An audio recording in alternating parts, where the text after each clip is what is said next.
เพิ่นว่าบังไฟนี่สิได้ที่หนึ่งเด้อเนาะเบิ่งถึงความยุ่งยากในการคัดบังไฟนี่โอ้นี่วิธีสิได้ที่หนึ่งนะต้องคัดแบบนี้เด้อทุกคนเด้อเบิ่งเด้อเอาสุขสบายดีบรรดาท่านทั้งหลายเนาะมื้อนี้ทางครูบาพร้อมด้วยทีมงานจากวัดถาดภูเวียงกำลังจะเดินทางลงไปร่วมในงานบุญบังไฟ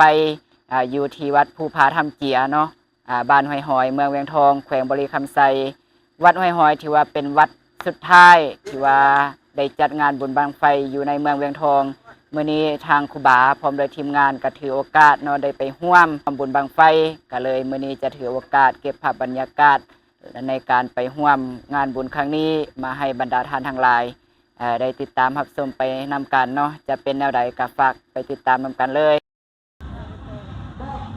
ตอนนี้ก็มาฮอดแล้วเด้อวัดภูผาธรรมเจียบ้านห้อยหอยตอนนี้อาจารย์โยนเพิ่นก็กำลังคัดบังไฟเนาะเพิ่นว่างานนี้นี่บ่ให้ผู้ใดเอาไปได้เพิ่นว่างานนี้เจ้าถิ่นจะเอาเองเนาะรางวัลเพิ่นว่า2 บังเพิ่นมี2บังได้เนาะทุกคนถ้าติดตามเพิ่นว่าเป้าหมายของเพิ่นนี่สิเอาที่1กับที่2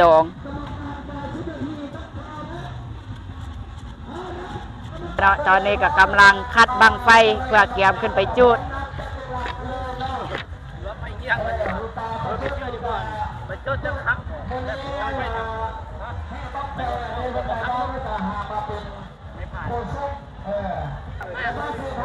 อันนี้จอห์นคำเนาะทีมงานคัดบังไฟของเฮานี้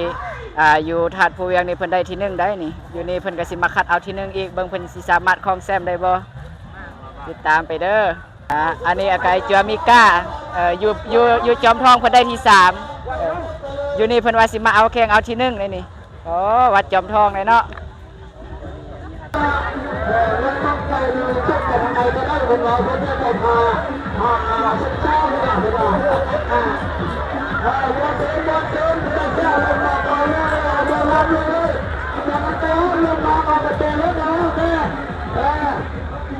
เพิ่นว่าบังไฟนี่สิได้ที่1เด้อเนาะเบิ่งถึงความยุ่งยากในการ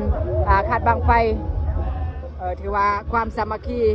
ของครูบาอาจารย์ไอ้จัวเนาะ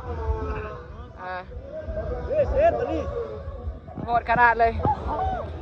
การคัดบังไฟก็ถือว่าบ่ธรรมดาเวลาการคัดบังไฟของไฟอาจารย์โยนนี่สุดยอดเลยความหืนนี่คุณน่ะโพดนี่โอ้นี่วิธีสิได้ที่1นะต้องคัดแบบนี้เด้อทุกคนเด้อเบิ่งเด้ออันนี้ถือว่าสูตรไม่ปี2024ใส่ตีนเหยียบแล้วก็ยัน1 2 3โอ้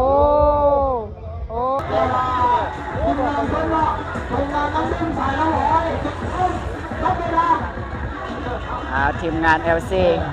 ขึ้นห้างแล้วเด้อเนาะ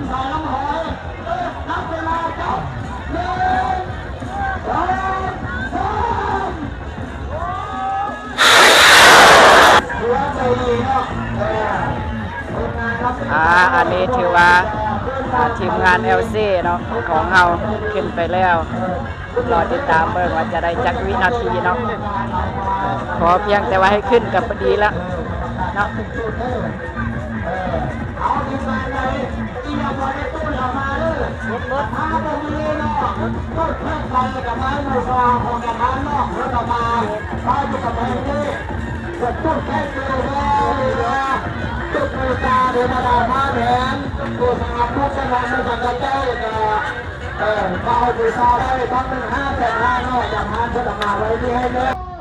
อันนี้กับอาจารย์กรมเด้อเนาะเจ้าดีการวัด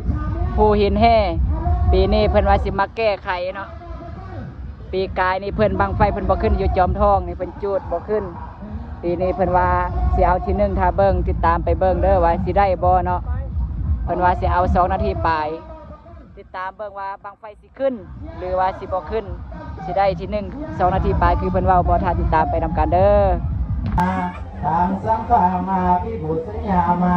สุปฏิปันโนภะคะวะโตสาวกสังโฆสังฆังนามามินะโมตัสสะ